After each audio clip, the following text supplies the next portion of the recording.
আসসালামু আলাইকুম, সবাই কেমন আছেন? আশা করি আলহামদুলিল্লাহ ভালো আছেন। তো আমি আলহামদুলিল্লাহ ভালো আছি। এই যে এখানে খড়গুলো দেখতেছেন, এখানে প্রায় এক কানির মতো 60% জায়গার মতো খড় আর কি। আলহামদুলিল্লাহ প্রায় 7,000 টাকার মতো বিক্রি হয়েছে এই খড়গুলা। তো আমরা এলাকার মানুষই খেরগুলা কিনছে। ভিডিও দেওয়ার পরে দেখে সেরে আইসা বলতেছে, ভাই খের নাকি বিক্রি করবেন? পরে বললাম হ্যাঁ, এখানে তো খেরগুলা বিক্রি করা হইব। তো প্রায় এক কানির মতো খের আপনার 7,000 টাকার মতো বিক্রি করছি আর কি। কিছু কম আছে, তো ওইটার না ফ্যাটন না। তো বলতেছে ভাই খের তো দাম অনেক চাইছেন, এখন এত টাকা তো দিতে পারবো না। তো আমি আবার বলছি ভাই কোনো কিছু করার নাই বা বলার নাই, মন চাইলে নিলে নিতে পারেন, না চাইলে নাই। কারণ খড়ের দাম এবার আপনার কি বলবো, সোনার দামের চাইতে আরও বেশি হয়ে গেছে খড়গুলা। তো যাক আলহামদুলিল্লাহ, খড়গুলো আবার আমরা সরাই রাখছিলাম, শুকাই গেছে, মনে হয় আজকালের ভিতরেই খড়গুলো নিয়ে যাবে। তো আমরা এই খড়গুলো বিক্রি করে দিছি কিরে। এই যে এই জমিনগুলো দেখতেছেন, ওইটা ওইটা আরও একটা আছে জমিন। তো আমাদের এত খড় লাগবো না। আলহামদুলিল্লাহ প্রায় একখানির মতো আমার ঘাস ক্ষেত আছে, 60% জায়গা ঘাস ক্ষেত আছে। তো এই কারণে আর কি এত খড় লাগবো না। তো এই খড়গুলো বিক্রি করে ফেলছি। এই যে দেখতেছেন, এই যে যা দেখতেছেন ছড়াই রাখছে ওই খড়গুলা আপনার বিক্রি করে ফেলছি আর কি। এক আল্লাহর কাছে লাখ লাখ শুক্রিয়া, খড়গুলা বিক্রি করে ফেললাম। আর এই যে এই জমিনের খড়গুলা আমরা রাখবো। আর ওই যে দূরে জমিনটা দেখতেছেন পাইকার হয়েছে, ইনশাল্লাহ কালকে ওই জমিনের ধানগুলা কাটবো আর কি। আজকে আপনার বিলে গেছিলাম তো জমিনগুলো দেখার জন্য বা পানি দেওয়ার জন্য। তো ওই জমিনগুলো দেখার কারণে আর আপনার এইগুলা কাটা হয়েছে না আর কি। এগুলো কিন্তু পাইকার হয়েছে দেখছেন।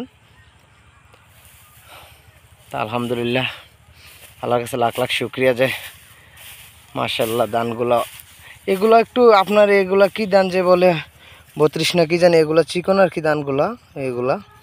তো আপনার এগুলা মোটামুটি ভালো হয়েছে ধান, এত খারাপ না, বছরের হলে ভালো। আর এগুলো ধান হয়েছে মাশাআল্লাহ আলহামদুলিল্লাহ। এই যে 15% জায়গা গতকালকে একটা ভিডিও দিছিলাম আপনার ধান ভাঙাইতেছে। তো ওই জায়গায় কিন্তু আপনার চাল হয়েছে 2 মনের মতো প্রায় 15% জায়গাত। তো আল্লাহর কাছে লাখ লাখ শুক্রিয়া। অন্যগুলা এরকম হয় কিনা জানি না, এই জমিনটা আপনার 15%। তো দেখি আপনার কতগুলা দান হয় কি আসে বিষয় না, সরি এইটা 12% জায়গা।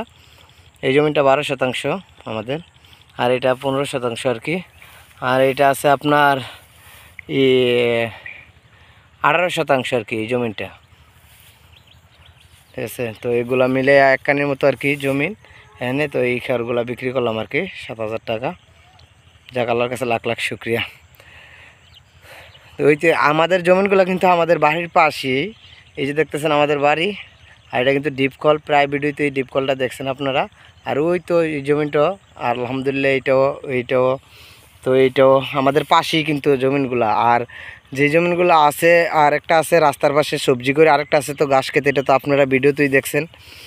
আর আপনার যে সময় আমরা ছোটো ছিলাম ওই সময় আপনার একটা জমিন ছিল প্রায় 60% জায়গা। ওই জমিনটা কিন্তু আপনার ওইটা করছি আপনার ওই সময় জিন ভূত আছে না, এগুলা একটু ওই জায়গায় গেলে ভয় পায় আর কি, বা আমিও ভয় পাইছি, সবাই কিন্তু ভয় পাইছে।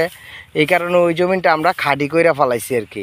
ওই জমিনটার ওই দিকে ওই যে দুমা দেখতেছেন ওই দিকেই, তো ওই জমিনটা আমরা খাড়ি কইরা ফেলাইছি। আমরা আবার খাড়িটা বিক্রি করে ফেলাইছি আবার। তো খাড়িটা আপনার প্রায় আইছে 50,000 টাকার মতো আর কি। এটা 2 শরিকে এই খাড়িটা আর কি। আমরা আরেকজন, ওই জমিনটা আমাদেরই ছিল, তো ওই জমিনটা আমার কাকার ছিল আর কি। তো কাকা বিক্রি করে ফেলাইছে আরেকজনের কাছে। তো ওদের সাথে মিললে আমরা একসাথে ওই জমিনটা খাড়ি করে ফেলাইছি আর কি। তো এই খাড়িটাতে আলহামদুলিল্লাহ বছরের হলে কিন্তু ভালোই টাকা। আর যদি খাড়ি না করতাম তাহলে কিন্তু এত টাকা আইতো না, ঠিক আছে। কারণ দান কিছু টাকার দান পাইতাম এত কষ্ট করার পরও। তো মাছ কিন্তু প্রায় মাটি 7 লাখ টাকার মতো বিক্রি হয়েছিল আর কি। আর কিছুদিন পরে কিন্তু আলহামদুলিল্লাহ এই যে জমিনগুলো দেখতেছেন এগুলো কিন্তু এখন চাষ দিতেছে। কিছুদিন পরে কিন্তু এই জমিনগুলো আপনার করবে আর কি, পানি দিয়া ভিজিয়ে লাগাই লইব। কিছুদিন পরে আর কি রোপণ করে ফেলবে, যে বা লাগানি বলে, আমরা কুমিল্লা ভাষা লাগানি বলি আর কি, খেত লাগানি। তো কিছুদিন পরে ক্ষেতগুলা রোপণ করে ফেলাইব। এই যে চা দিতেছে, আর এই যে মাঠে কিন্তু মানুষে গরু চড়াইতেছে, আমিও কিন্তু দিয়ে রাখি, আমি এখন যাইতেছি গরু আনার জন্য আর কি। তো অন্য অন্য জমিনগুলো চাষ দিতেছে, আমাদের এগুলো কিন্তু চাষ দিয়ে ফেলবো ইনশাআল্লাহ কিছুদিনের ভিতরে।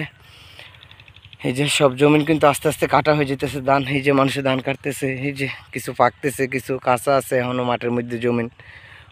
এই যে, তো যাক, সবাই ভালো থাকবেন। আসসালামু আলাইকুম রহমতুল্লাহ।